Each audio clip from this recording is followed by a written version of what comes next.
And we are live. Thank you. Thanks, Ashish. Hello and welcome to IFF's first quarterly members call of 2023. I'm Shilpa, the Community Fundraising Associate at IFF, and I'm so glad that all of you were able to join us this evening.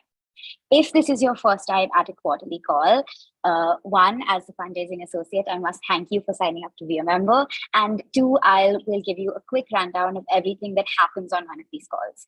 So as a part of our transparency commitments, we host a call for our members every quarter where we take them through the work that our three verticals, strategic litigation, policy, and civic literacy and community building have done that quarter.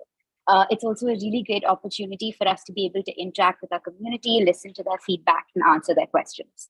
Our theme for this call is the opening moves we've made in the long game for digital rights, how we've started 2023 and set the tone for what's to come.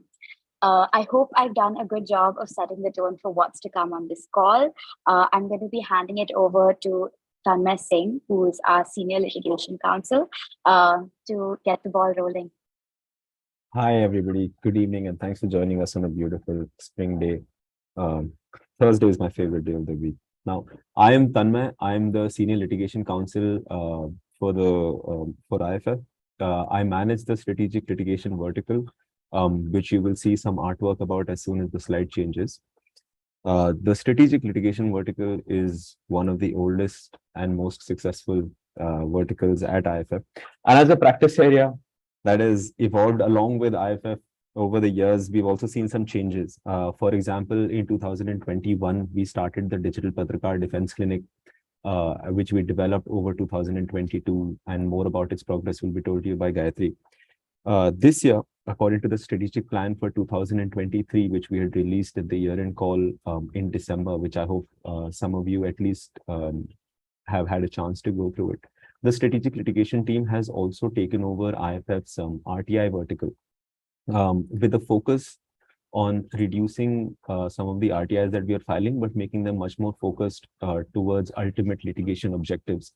The thinking around that was that we saw that a lot of over the years, because we follow an iterative model, we saw that a lot of the RTIs that we were filing were leading towards litigation outcomes, and next steps in those applications were litigation.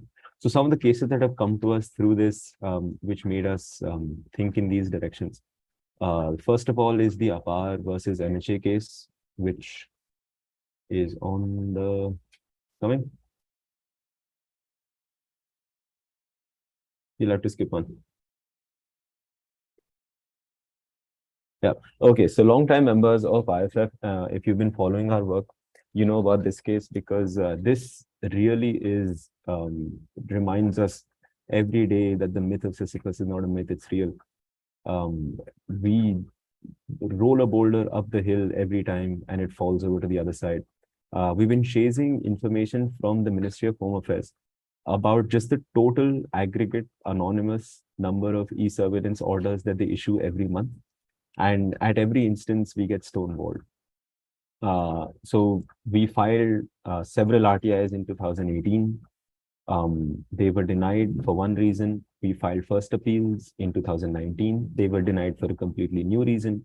We filed second appeals before the CIC. They were denied for a completely new third reason. And now we're before the High Court of Delhi trying to seek the same information.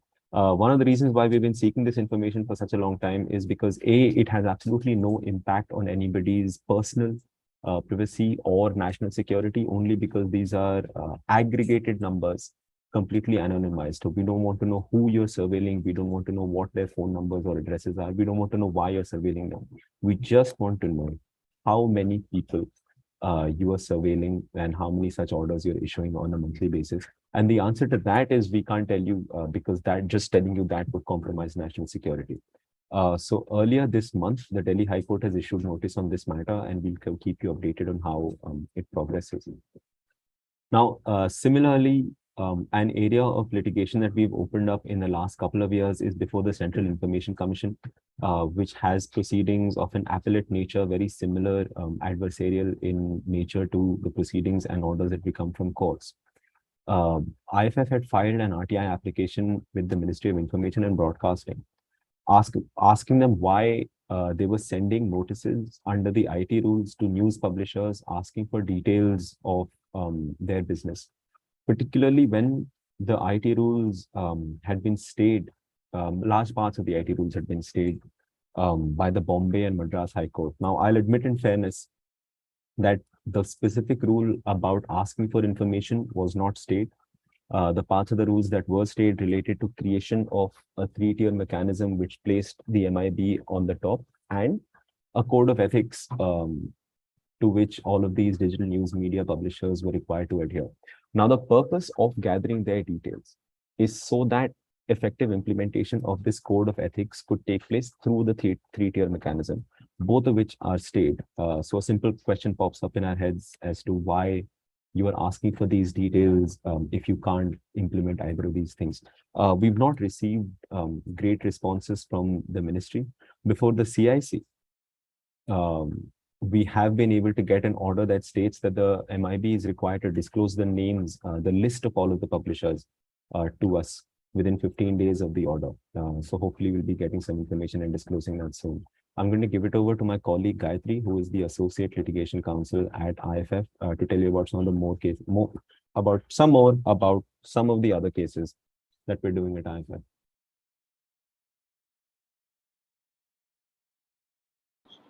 Hi everyone, I'm Gayatri. I'm the Associate Litigation Counsel at IFF. Could we have the next slide, please?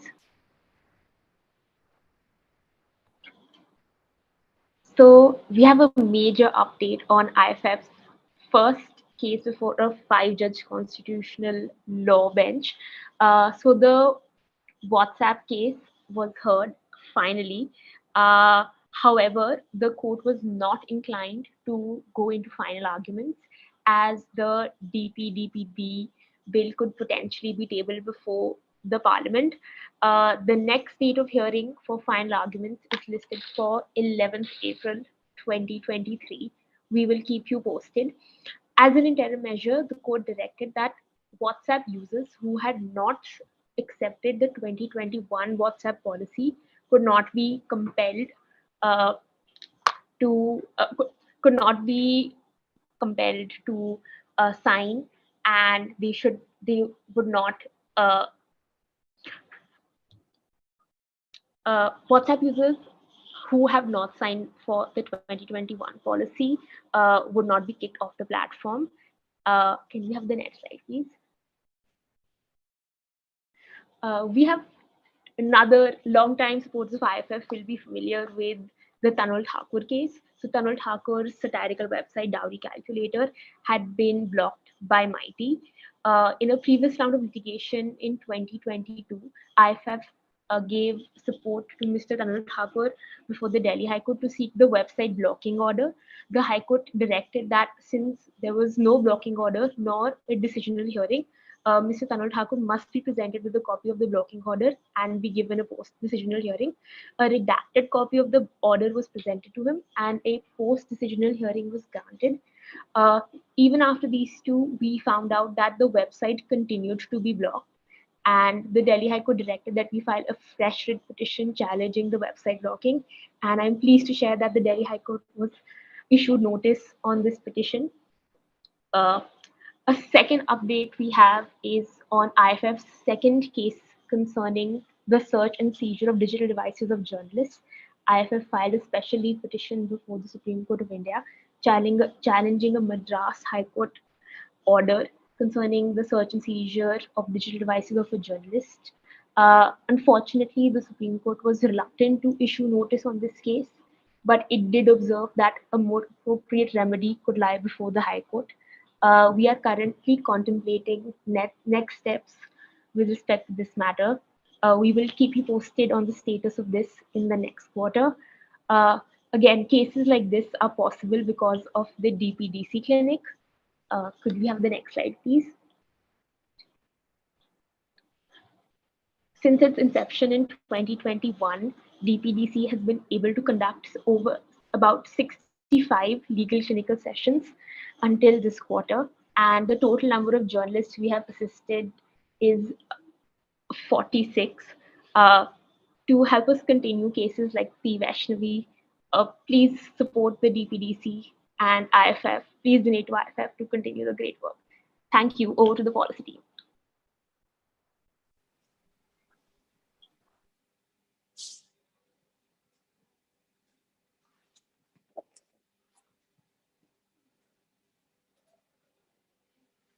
Am I visible?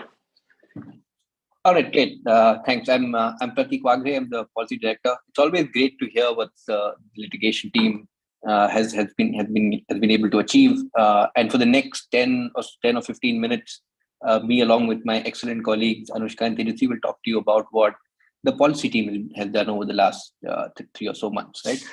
It's been an interesting phase because our goal is always to bring public policy closer to the people, and it's been an interesting time because we're in between a phase where a lot of the legal framework of for technology policy in the country is being rewritten, and in the phase between the digital, it's always a mouthful to say that, the DPDPB and the Digital India Act that's supposed to come.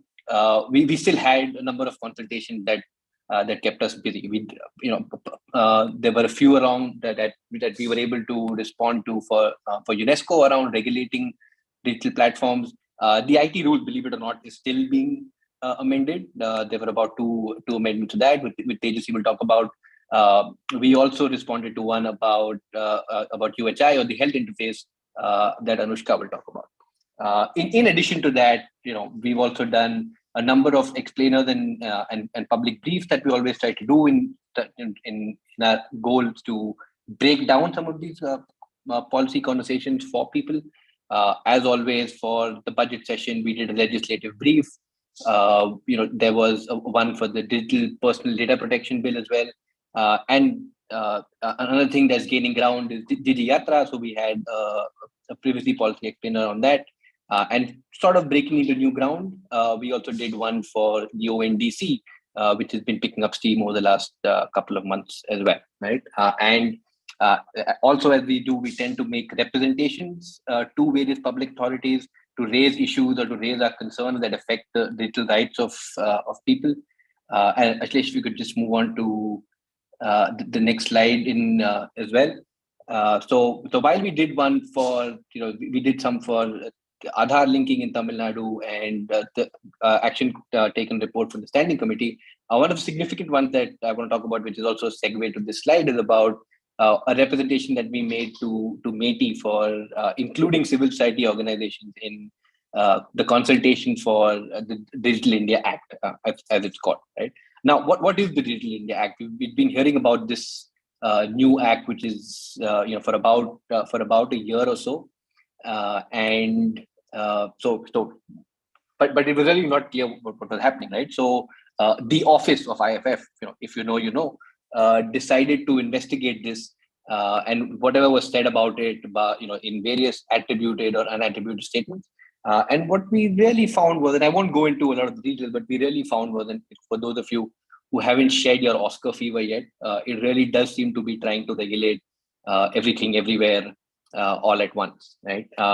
We also attended the Digital India Dialogue that was conducted in Bangalore, and that was also an interesting event. And in the same week, we were also able to write an op-ed around the need for greater transparency around the policy and the need for focus on it. Right? And since then, we've also managed to write in some other publications as well, raising concerns about the lack of transparency around it, the fact that we don't really yet understand what a safety focused regulation is, how it defines harms in the Indian context, etc.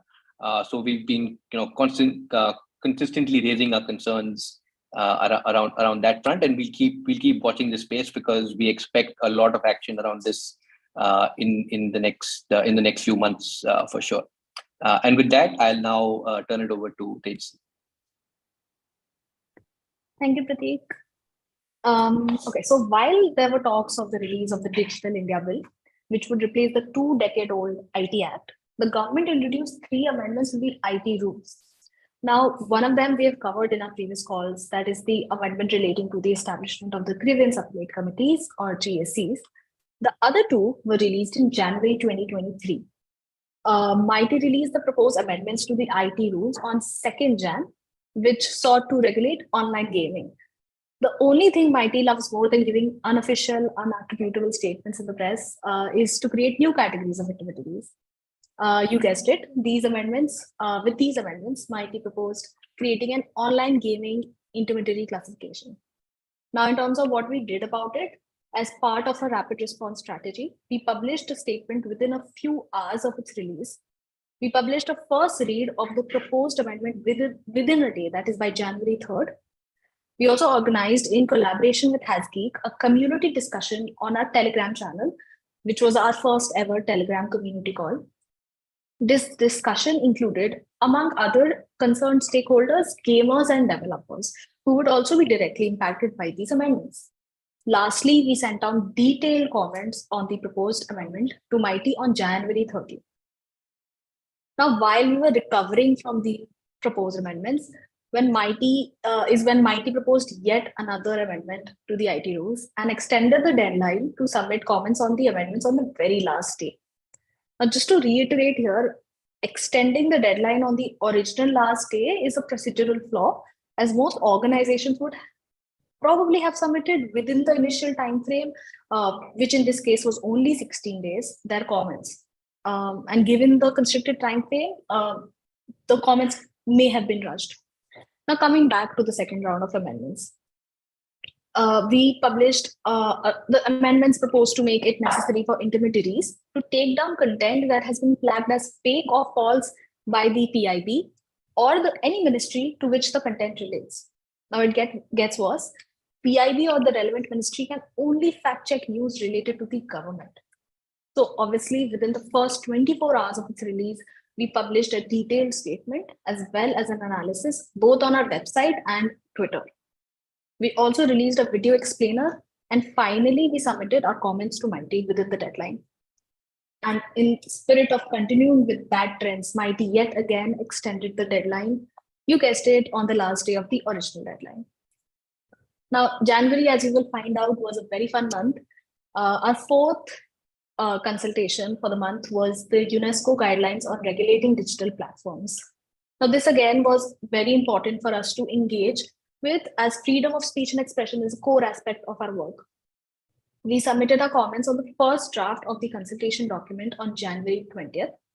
In a matter of weeks, UNESCO released the second draft of the document for public consultation. We submitted our comments for this on March 8th. We're expecting a third version to be released soon, and you can be rest assured that we will be engaging in that round of public consultation as well. Lastly, and this is something I believe is not our opening move, but instead our conscious move all day, all year. This is our rapid community response initiative.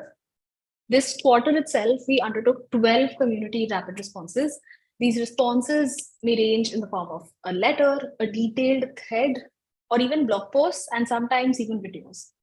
This quarter, we engaged on matters we spotted during our news sweep that we do every morning. For example, the Ayushman Bharat Digital Mission Scan and Share Scheme. Yes, it sounds as scary as you think. Or something like the banning of the BBC documentary and the IT survey at the BBC office, which was conducted just a few days later. Something which, as we all know, was widely covered in the media. But whether it is something which is barely picked up in the media cycle, or something which trends on Twitter, our focus is to put out an analysis as soon as possible while not compromising on the quality or nuance for our community to engage, to bring it to their notice, and to get that conversation started.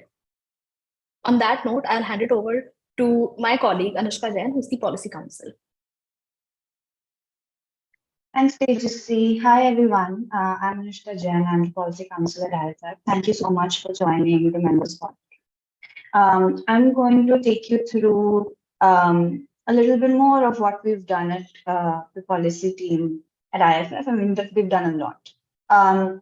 As you may know, we usually send letters or representations to relevant government departments whenever we come across an issue which we think requires our intervention. We sent 7 letters and representations to various public authorities. 2 of those that I want to highlight.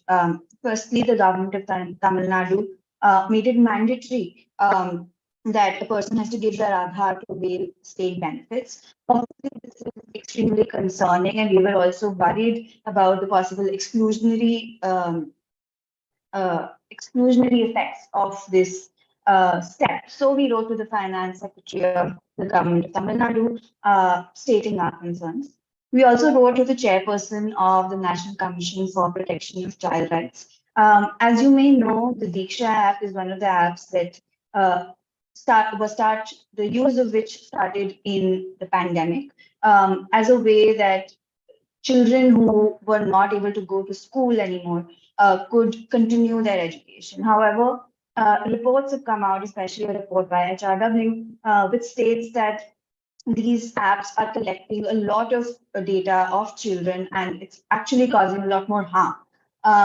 We wrote to the chairperson about this issue, and now we're very happy to tell you that the NCRT is now doing a third-party audit of the Diksha app to make sure that such issues do not continue, and whatever has happened, there is accountability.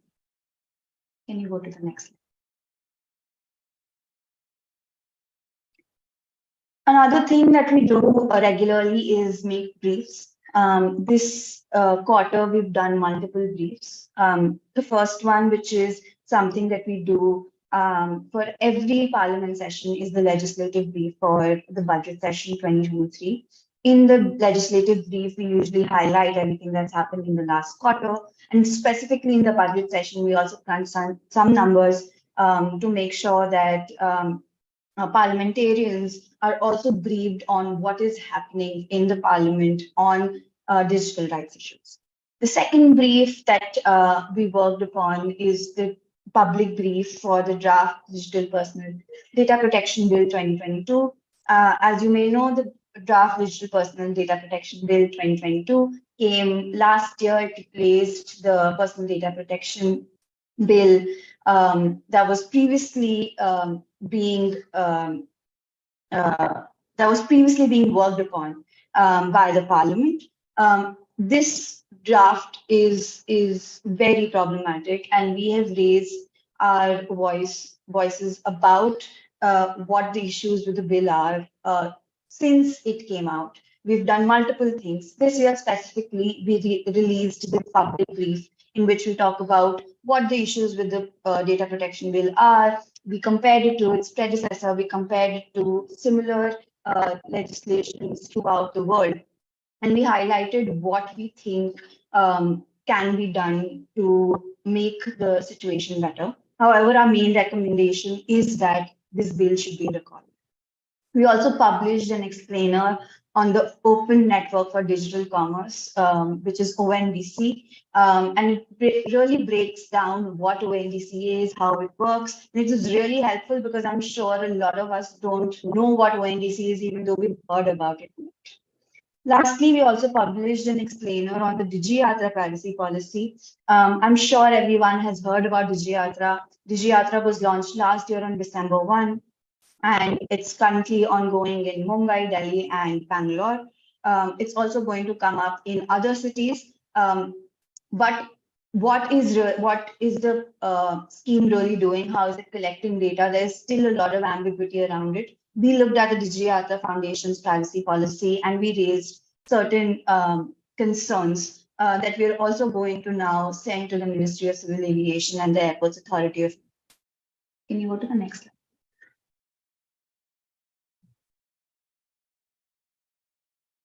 Some of you may know that we have a specific project called Project Panoptic, in which we work on the proliferation of facial recognition in India. We published a specific report about Bangalore under Project Panoptic, in which we looked at what the Bangalore Police, what the Bangalore Metro, what the Bangalore Railway Station, and what the Bangalore Airport is doing in terms of the launch of facial recognition and those spaces, and how it affects not just those spaces, but the entirety of the city. We did this report in collaboration with the News Minute. I urge you to go and check out, especially if you live in Bangalore, at Panoptic. Lastly, I'm going to talk about another consultation response that we submitted. For this, we collaborated with the Center for Health Equity Law and Policy, which is CHELP, Center for Internet Societies, CIS, and the Forum for Medical Ethics and Society. We submitted comments on the National Health Authority on the UHR, and we raised our concerns because of the way that because of the way that the consultation was happening, but also because of granular issues we had with the scheme itself. That's all for the policy team. Thank you so much for joining us today. If you like our work, please consider donating to IFF. If you already are a member, please consider urging a friend to become a member. And now I'm going to ask the Multimedia Literary Associate, Asna, to take this. Hi, everyone. So I'm Asna. I'm the Media Literacy Associate at IFF, and now I'll be starting to talk about the community and fundraising efforts of IFF. So as we intended in our implementation plan for 2023, we have focused on pivoting IFF's comms from text to a video first format. And to this regard, we launched a dedicated video vertical in January 2023, which started with creating a video production setup. That is buying a camera, lenses, mics, and getting the IFF staff into starring into videos, and consequently consenting to having their faces in terribly ugly thumbnails. Those are their words, not mine. Till now, we have published 13 videos on issues such as internet shutdowns, Digital India Bill, the BBC documentary blocking, PIB's fact-checking attempts, and TRI's efforts to compete with Truecaller. We continue to try different video formats like explainers based on our research and analysis work, short rapid response videos on urgent issues, and even sitcom-inspired skits to take satirical jabs at chaotic policy-making practices. We'll further focus on content in languages other than English and developing video series around internet accessibility and digital rights. All of this content is posted by us across all of our social media platforms. However, we urge you to subscribe to our YouTube channel to not miss any of the videos, as it is our dedicated space for storing and sharing them. This was all from my side, and now I'll pass it on to Ashlesh. Hello. Yeah, am I visible? Okay, awesome. Yeah, so hi, I'm Ashlesh. I'm the Community and Literacy Associate at IFF. Welcome, Asna. This is Asna's first quarterly call, and we are very excited to have her on the team. Our community is and has always been core to our work. It has always pushed us to fulfill our objectives, asked us tough questions, and supported us through tough times. And we are always working towards engaging our community in better ways. And while Twitter over the last few months has taken us for a ride, we've been trying to build up newer and better channels to keep our community engaged, starting with Mastodon and Telegram last year. For Telegram, we've grown to over 800 people. I'd urge everyone here and online to scan the QR code and join our Telegram community. Another key change that we've made is moved our newsletter and email systems to a new tool. We've tried to build new templates for our monthly newsletters, and whoever's watching this online, please subscribe to our newsletters by scanning the QR code if you haven't yet, and keep up with our work. Coming to more longer term projects, we've been talking about it for a while now, and there have been like multiple delays and challenges throughout the process of revamping our website, but we are very close now. And over the coming days, we intend to go live with whatever we have ready and fix things on the go. If you think you can help speed up this project, please reach out to me. We need your help. And my email ID is on the screen. Talking about our next long-term project, we worked with Tactical Tech to translate the Glassroom and the Data Detox kit in Hindi and Malayalam. And in the coming months, we intend to put these across 2 to 3 cities in India in form of physical exhibitions, and we are very excited. This is just a glimpse of the material that we've created with Tactical Tech. in Hindi and Malayalam, and we are very excited to take these issues and reach to a broader audience beyond the English-speaking elites. Talking about physical events, we are back with the second edition of FolkOn with News Laundry. We've got an amazing lineup of speakers. Who are they? Sorry, here's FolkOn. Yes. We've got an amazing lineup of speakers. Who are they? Please scan the QR code here, find out, register, and join us for more impolite conversations on April 1st at IIC. Going back to the slide that I missed, as we had discussed in our implementation plan, we've committed to organizing at least one virtual event per month. And over the quarter, we've hosted 2 briefing calls for our members and donors relating to IT rules that came out for online gaming and Digiyatra. We also organized a community session with HasGeek on our Telegram group. Yes, I've already talked about FolkOn. Over to you, Shilpa. Thanks, Ashish. So I'm going to be telling everyone here what's been happening with fundraising this quarter. If we could move on to the next slide, please.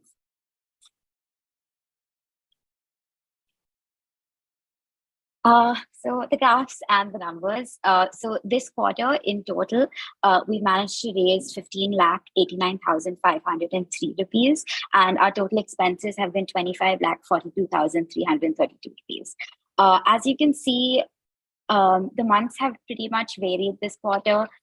February, we did not raise as much as we would have hoped to, but thankfully we seem to be picking up again in March. Now, where is all of this money going? Mostly to staff salaries. So around 83% of our costs is our staff salaries. So when you donate to IFF, you're actually directly funding all these lovely people you see in front of you. Additionally, we also have our operational costs and our tech costs. The total number of all-time supporters we've had now since the last quarterly call, we've grown to around 3,900, over 3,900, and we have 312 active members. This quarter, we also received institutional funding from NC Media Networks. They've donated 2 lakhs in support of the DPDC. Now, if on the next slide, you can see how you can help us fundraise. So there's a bunch of ways. The first thing is you can tell your friends and family about us. If you're on this call, you're already a member and a donor. If you're watching online, you haven't yet donated, I highly, highly encourage you to do so. All this great work that you see in being presented today is made possible by your donations. In case you want to go the extra mile and help us out a little bit more, we also have some other options for fundraising. We host birthday fundraisers. So in case your birthday is coming up, you can use that opportunity to fundraise for IFF. We also have 1:1 match donations, where donors agree to match the donations that we receive on a particular day or particular week, or if you're feeling extra generous, a particular month.